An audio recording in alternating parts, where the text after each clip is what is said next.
morning. The reason I'm standing here is because, and it's not the permission incidentally, is because right over in the distance behind me is the wood that I detected with the river valley. And what's interesting is this tree at the bottom of the field. Originally there was a spring at the base of that tree and it's kind of overgrown now. But there was a former entrance into the wood which ran from the northwest side of the wood, and it runs from that basically where that tree is, or the spring, into the woods. So there was formerly a track there that crossed a field. So I'm going to basically jump in my car, and the road runs along the hedge line behind me, and we'll go to that spring and see where the road used to run into the wood originally. There was also a building behind me between where I'm standing and the building in the distance, and in the middle of this field, which was there on the 1801 map, and it was still there in about 1930, so obviously disappeared after the 30s at some point. So basically we'll jump in the car and we'll go round to the point where the road used to start. So here we are, driving up that hedge line, if you like, on the initial bit of the video that I just showed you, looking across that field there, and where there's a bend in the road here, this is where there was a track that took you into the wood in 1801 on the right here of the inside of this bend, if you like, and the spring is on the left there. So I'll pull up here and I'll just show you what I mean. So somewhere here on the right of this, or the inside of this bend, was the entry to the wood. There was clearly a track marked on that 1801 map, and if you look in here you'll see possibly where it ran. Horse and carriage coming through there, and the spring was this side of the road. It's hard to see exactly where it entered, but it could also have been through here. So there's a possibility it went through there, but right now that appears to be a drainage ditch that takes the water from the spring down into the river in the wood.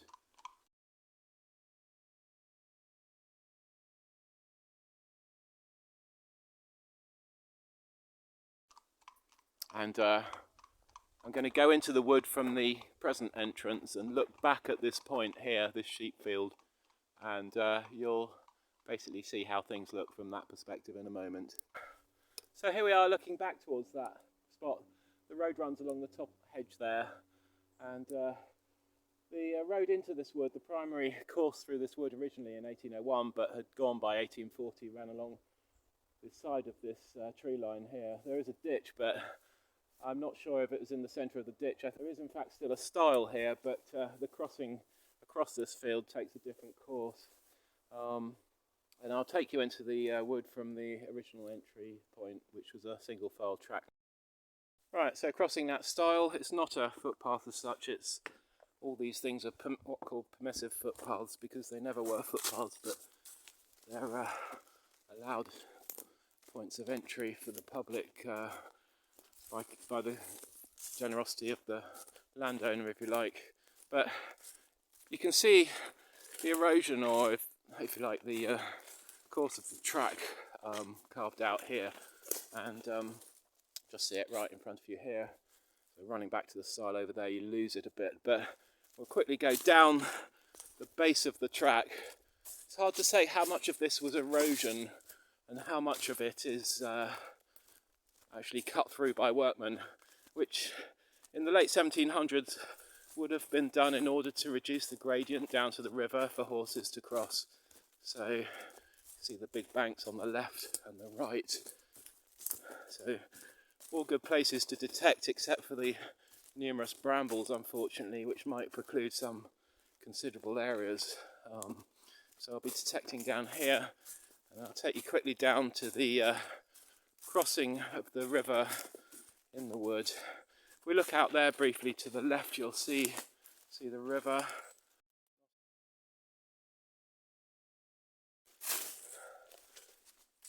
And then it goes down here. As I say, a lot of brambles, unfortunately, which would normally make it for very interesting possibilities for running the detector over this area, but and then we get to the river crossing here.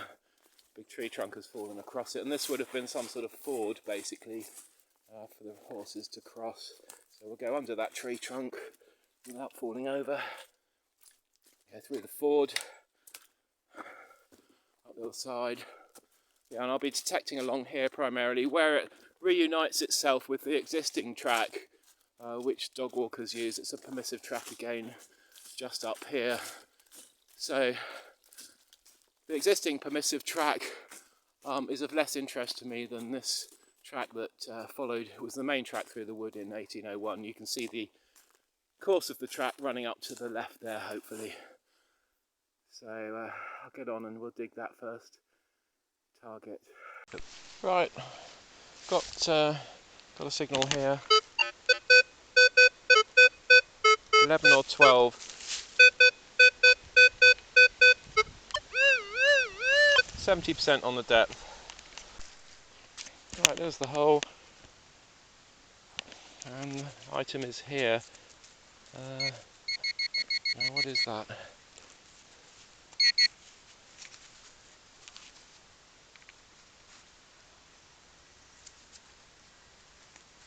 Right, it looks like a shotty to me, shotgun cartridge.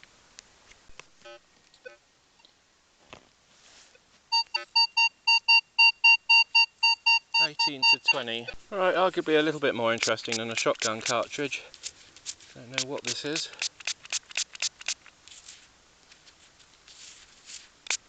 Like some sort of fob or something, but I can't see any decoration, unfortunately. 3,000 shotgun cartridges. I expected this one to be just another, and I very nearly gave up. But it turned out it was this tiny little button. Back over the river and back to the point where the track used to enter the wood on the northwest edge of it, and anyway, lots of shotgun cartridges everywhere. This one's 19. Don't know what that's going to be. I say a shotgun cartridge end, but it'd be nice if it's not.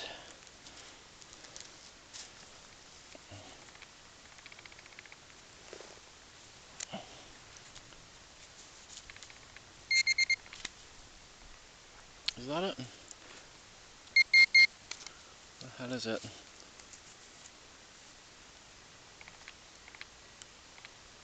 That's a weird button. It's some sort of... Oh, it's the first quite interesting thing. It's some sort of brooch with a pin, or something with a pin protruding out of it. When we clean it we'll have a better idea, but... Makes me wonder though, because it's a brooch, I don't know if you can see, there may have been a stone or something in the middle. Right, I'm right underneath a conker tree.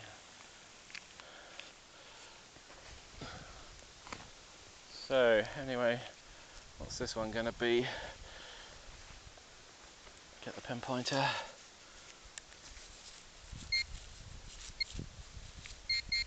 Oh, that was a quick find.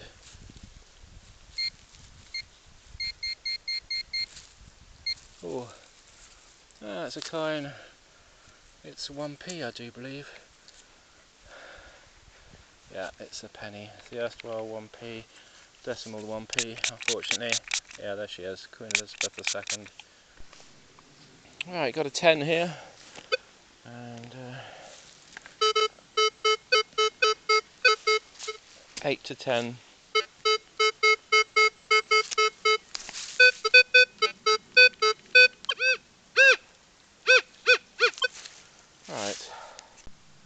Right, that's just a tiny piece of alley tube. You can see the blue oxide.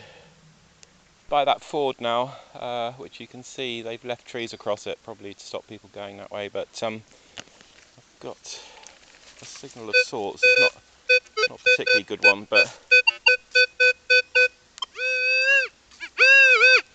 just get my spade out of the way, sorry.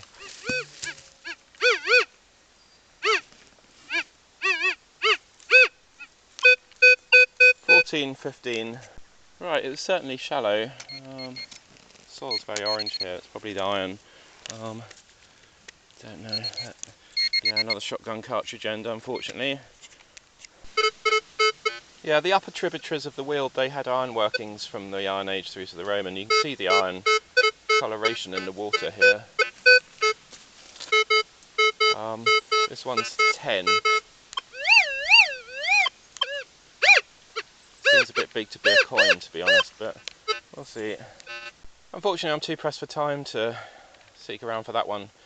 Plus, this detector's not waterproof. Not sure the pinpointer is either, so have to abort on that one, unfortunately. Right, 15 or 16 on this one.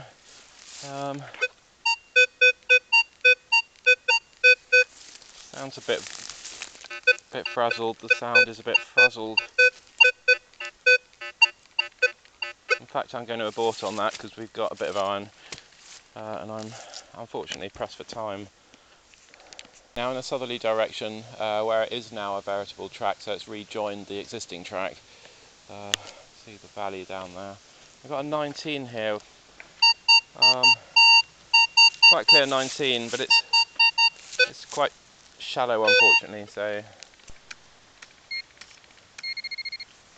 right, it was quite clear 19. Probably a shotgun cartridge end. Yes, it is. Another shotgun cartridge end. Right, a foot away from that last one. We've got a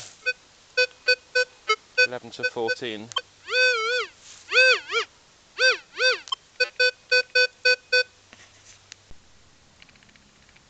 Another shotty, unfortunately. Alright, 16 to 18.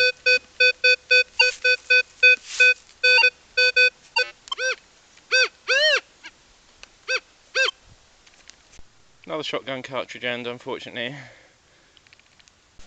Right, this one here. A little bit of iron thrown in.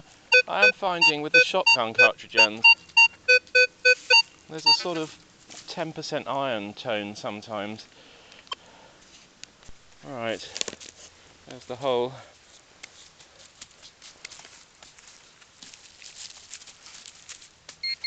Another shotgun cartridge end. Side of the ford now, but the level of the brambles makes it really impossible. The track might have gone through those brambles, so it does really limit what I can do, unfortunately. The base of the track is completely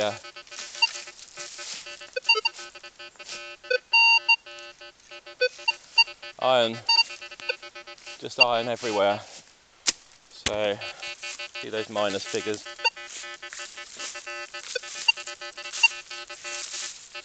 So there's iron all down this track for some reason, possibly put down to reinforce the track, possibly. Of course, it may be naturally occurring ironstone because they've cut into the hill here, obviously, but get the idea. This is what I'm up against.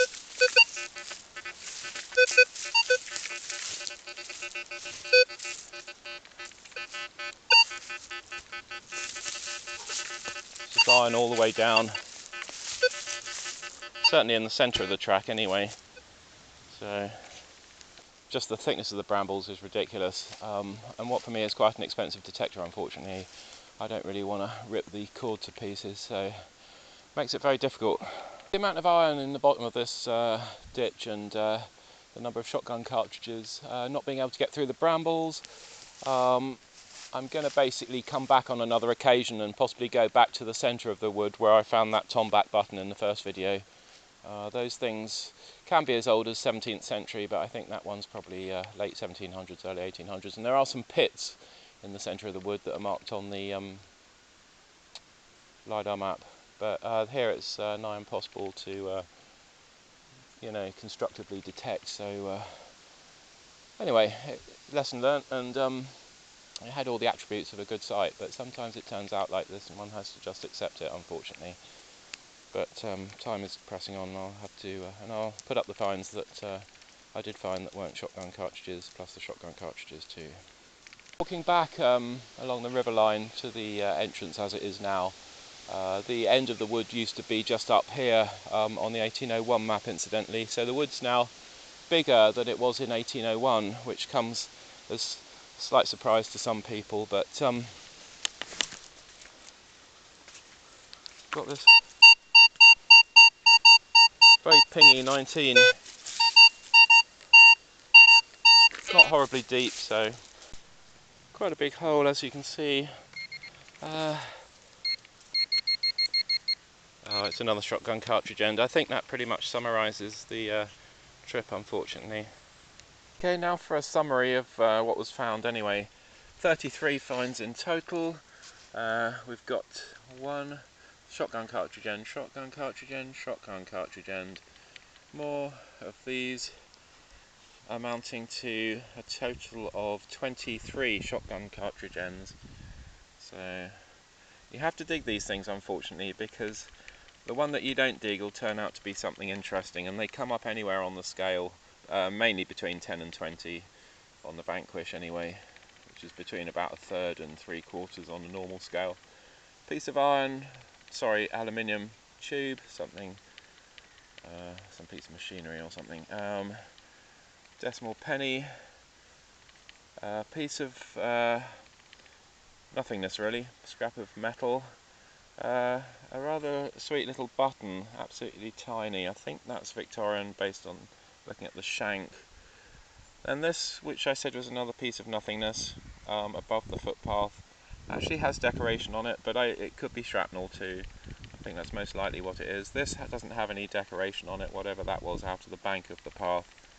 And finally, this is a brooch. You can see it's made of copper alloy, but I believe that's 18th century, so quite old. It wasn't very deep, but that was at the head of the path.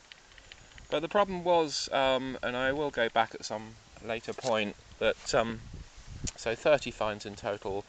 The brambles on the sides of the original roadway or track through that wood, and the amount of iron, which could also be water containing iron that's just run down the centre of the track and basically deposited loads of naturally occurring iron, which makes it the centre of the track very, very difficult to detect. Anyway, thanks for watching, and if you like my videos, please hit that like and subscribe button. I'd be very, very grateful. Bye for now.